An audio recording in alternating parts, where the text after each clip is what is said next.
Bonjour à vous, Estelle Lajoie, directrice de la mutuelle de prévention. Vous venez tout juste de recevoir votre bulletin de participation. Alors, je vous partage à l'écran un exemple dépersonnalisé et on regarde le tout ensemble. Donc, première information d'intérêt, les économies cumulées depuis votre participation, la toute première année. On se rappelle que pour les nouveaux adhérents, ça prend quand même quelques années avant de voir les économies. Ensuite, le tableau que je préfère, car je pense qu'il est très parlant, nous indique le nombre d'accidents et le coût des accidents pour les 5 années qu'on évalue en 2025.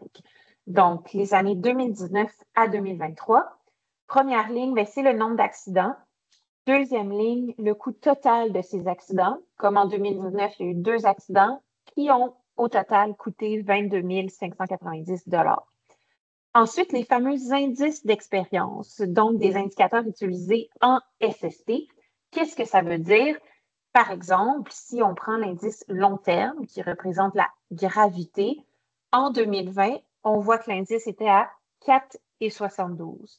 Cela veut dire que le coût de l'accident, 136 000 $, a coûté 4,72 fois plus cher qu'est-ce que le CPE-BC pouvait absorber.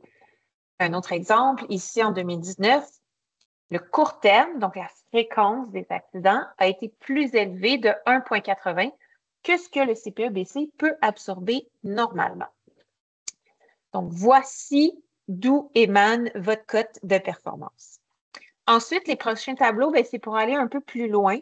Donc, celui-ci, c'est pour avoir la ventilation exacte du fameux 142 000, donc de l'économie cumulée.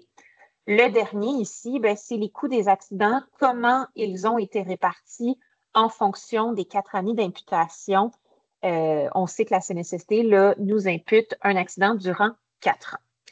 Les dernières pages concernent chacun des événements de façon plus pointue. Vous avez toutes les informations. Bonne lecture et n'hésitez pas à nous contacter pour toute question.